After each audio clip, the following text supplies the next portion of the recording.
اللہ کے رسول حضرت محمد مصطفیٰ صلی اللہ علیہ وآلہ وسلم بار بار امام حسین کو بلند کر کے دنیا کو یہ بتاتے تھے کہ یہ حسین مجھ سے ہے اور میں اس حسین سے۔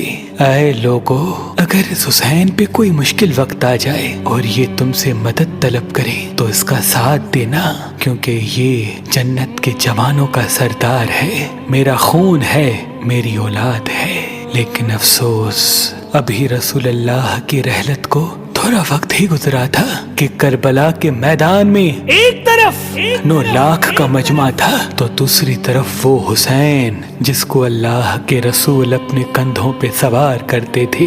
امام حسین علیہ السلام اپنے نانا کی امت سے بار بار کہتے رہے کہ کیوں میرا رستہ روکا ہے؟ اے لوگو، پہچانو، میں تمہارے نبی کا نواسا ہوں۔ کیوں 3 دن سے میرے بچوں کو پیاسا رکھا ہے؟ کیوں میرے عزیز و اقارب کو شہید کیا ہے؟ بتاؤ، کیا میں نے رسول اللہ کی شریعت میں ترامیم کی ہے؟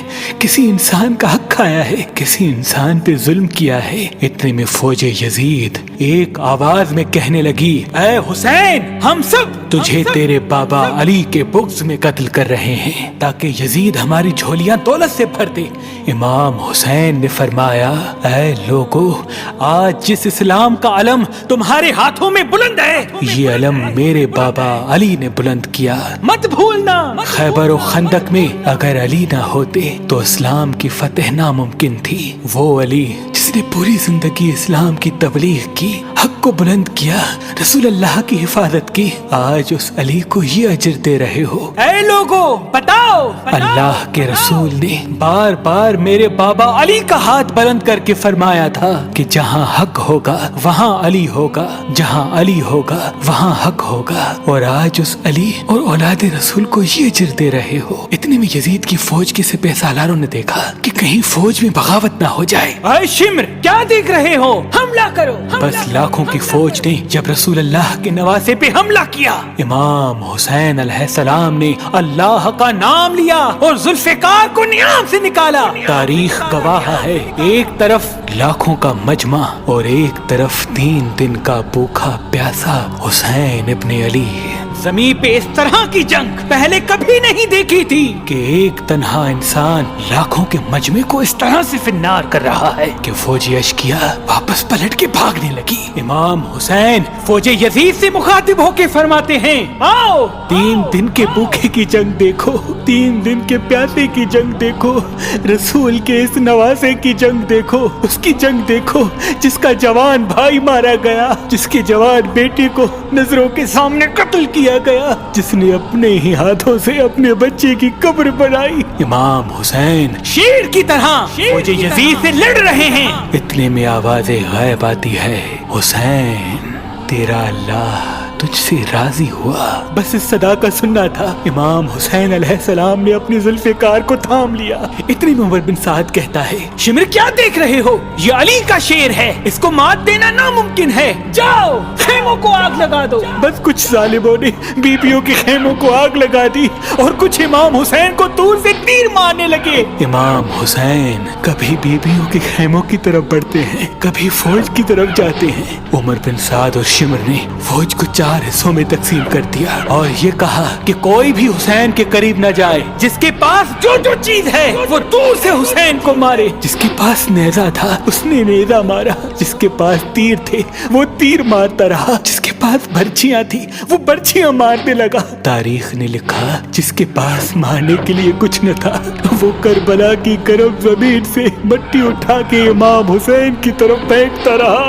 امام حسین کے جسم مبارک پہ ہزاروں زخم لگتے رہے، آپ کے جسم مبارک پر اتنے تیر تھے کہ آپ کا جسم مبارک نظر تک نہیں آ رہا تھا۔ بس جیسے ہی نواسا رسول گھوڑے کی سینگ سے زمین پہ آتے ہیں، فوج یزید جھومنا شروع کر دیتی ہے، لیکن اتنے میں وہ گھوڑا جس پہ آپ سواری کیا کرتے تھے وہ امام حسین کے چاروں طرف گھومنا شروع کر دیتا ہے تاکہ ان تیروں سے میں اپنے آقا حسین کو بچا لوں۔ وہ گھوڑا دوڑ ہی رہا تھا، اتنے میں عمر بن سعد نے کہا، اے لوگو رکو، میں نے اپنی آنکھوں سے دیکھا تھا اس گھوڑے پہ اللہ کے رسول سواری کرتے تھے، کہیں تیر اس گھوڑے کو نہ لگے، اور یوں تیروں کو چلانا بند کیا گیا۔ افسوس افسوس ہے ان لوگوں کو اس گھوڑے کا تو احترام معلوم تھا جس پہ رسول اللہ سواری کیا کرتے تھے، لیکن اس حسین کا احترام بھول چکے جن کو اپنے کندھوں پہ سوار کر کے امت کو دکھایا کرتے تھے۔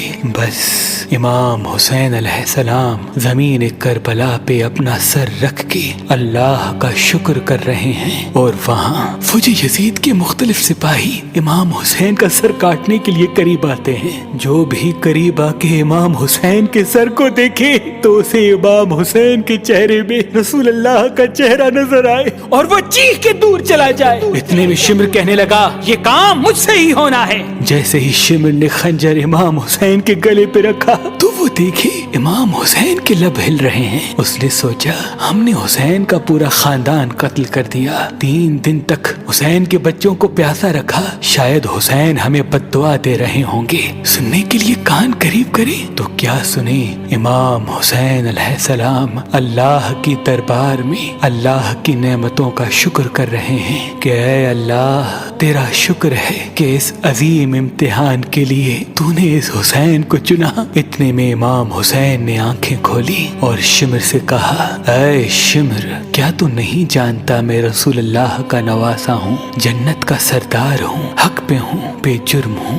شمر نے کہا ہاں مجھے معلوم ہے۔ پھر آپ نے فرمایا تو کیوں قتل کر رہے ہو؟ شمر نے کہا تاکہ یزید میری جھولی دنیاوی دولت سے بھر دے۔ بس یہ کہتے کہتے شمر امام حسین کا گلا کاٹتا رہا اور فوج یزید مسلسل جھومتی رہی۔ امام حسین کے سر قلم ہونے کے بعد سادات کو لوٹا گیا۔ امام حسین کے سر مبارک کو نوکے سنا پہ بلند کر دیا۔ بی بی سکینہ کو تماچے مارنے لگے۔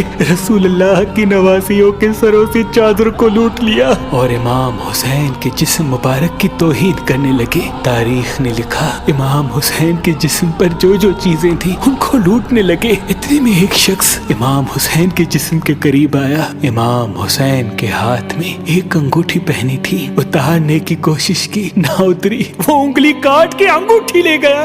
آپ کے جسم مبارک کو رسیوں سے باندھ کے کربلا کی گرم زمین پہ ادھر سے ادھر پھرایا گیا۔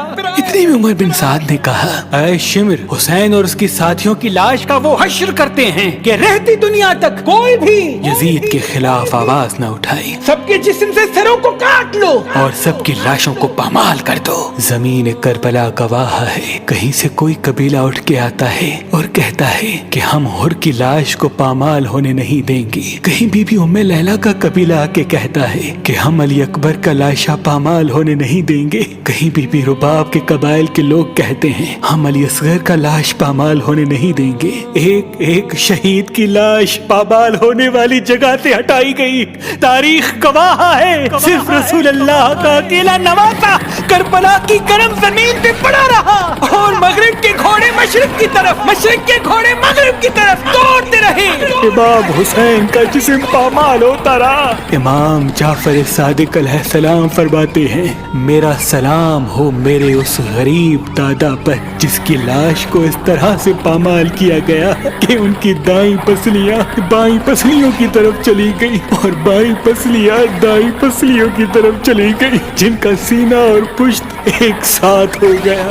سلام ہو میرے اس بے وطن دادا حسین پر جن کے جسم مبارک کے ٹکڑوں کو زمین کربلا پہ بکھیرا گیا۔